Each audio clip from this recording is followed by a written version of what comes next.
Chapter 2. What Lucy Found There. "Good evening," said Lucy. But the fawn was so busy picking up its parcels that at first it did not reply. And when it had finished, it made her a little bow. Good evening, said the fawn. "Excuse me, I don't want to be inquisitive, but should I be right in thinking that you're a daughter of Eve?" "My name's Lucy," said she, not quite understanding him. "But you are, forgive me, you are what they call a girl," said the fawn. "Of course I'm a girl," said Lucy. You are in fact human?" "Of course I'm human," said Lucy, still a little puzzled. To be sure, said the fawn, "how stupid of me. But I've never seen a son of Adam or a daughter of Eve before. I am delighted. That is to say..." And then it stopped, as if it had been going to say something it had not intended, but had remembered in time. "Delighted, delighted," it went on. "Allow me to introduce myself. My name is Tumnus." "I'm very pleased to meet you, Mr. Tumnus," said Lucy.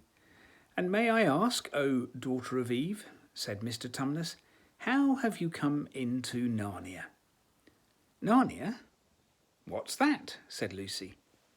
"This is the land of Narnia," said the fawn, "where we are now, all that lies between the lamp-post and the great castle of Cair Paravel on the eastern sea. And you've come from the wild woods of the west?" I got in through the wardrobe in the spare room," said Lucy. "Ah," said Mr. Tumnus in a rather melancholy voice. "If only I'd worked harder at geography when I was a little fawn, I should no doubt know all about those strange countries. It's too late now."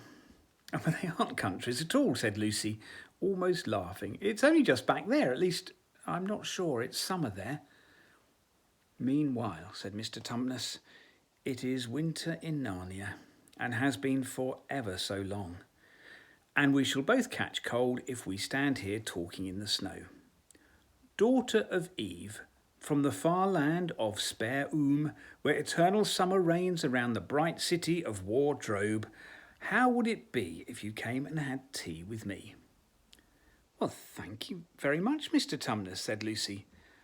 "But I was wondering whether I ought to be getting back." "It's only just round the corner," said the fawn, "and there'll be a roaring fire, and toast, and sardines, and cake." "Well, it's very kind of you," said Lucy, "but I shan't be able to stay long." "If you'll take my arm, daughter of Eve," said Mr. Tumnus, "I shall be able to hold the umbrella over both of us. That's the way. Now, off we go."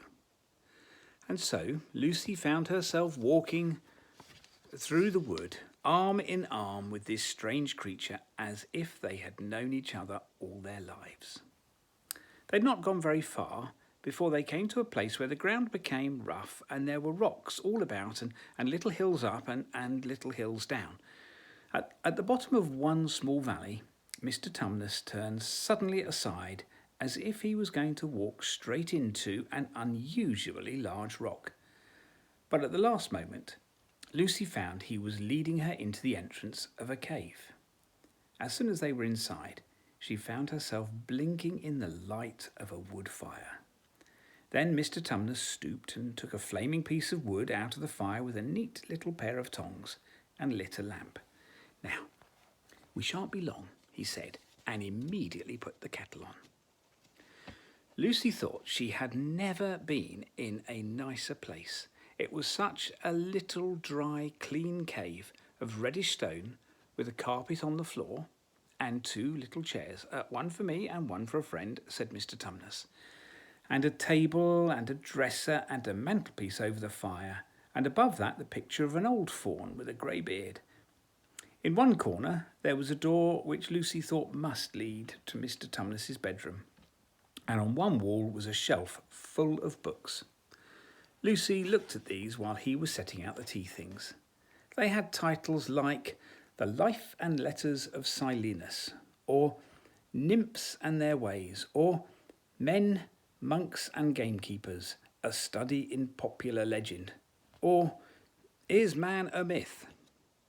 Now, daughter of Eve, said the fawn, and really it was a wonderful tea. There was a nice brown egg, lightly boiled for each of them, and then sardines on toast, and then buttered toast, and then toast with honey, and then a sugar-topped cake. And when Lucy was tired of eating, the fawn began to talk. He had such wonderful tales to tell of life in the forest. He told about midnight dances and how the nymphs who lived in the wells and the dryads who lived in the trees came out to dance with the fawns, about hunting parties after the milk-white stag who could give you wishes if you caught him, about feasting and treasure-seeking with the wild red dwarves in deep mines and caverns far beneath the forest floor. And then about summer, when the woods were green and old Silenus on his fat donkey would come to visit them, and sometimes Bacchus himself. And then the streams would run with wine instead of water, and the whole forest would give itself up to jollification for weeks on end. Not that it isn't always winter now, he added gloomily. Then, to cheer himself up, he took out from its case on the dresser a strange little flute that looked as if it were made of straw, and began to play. And the tune he played made Lucy want to cry and laugh and dance and go to sleep all at the same time. It must have been hours later when she shook herself and said, "Oh, Mr. Tumnus, I'm sorry to stop you. I do love that tune, but really I must go home. I only meant to stay a few minutes." "It's no good now, you know," said the fawn, laying down its flute and shaking its head at her very sorrowfully.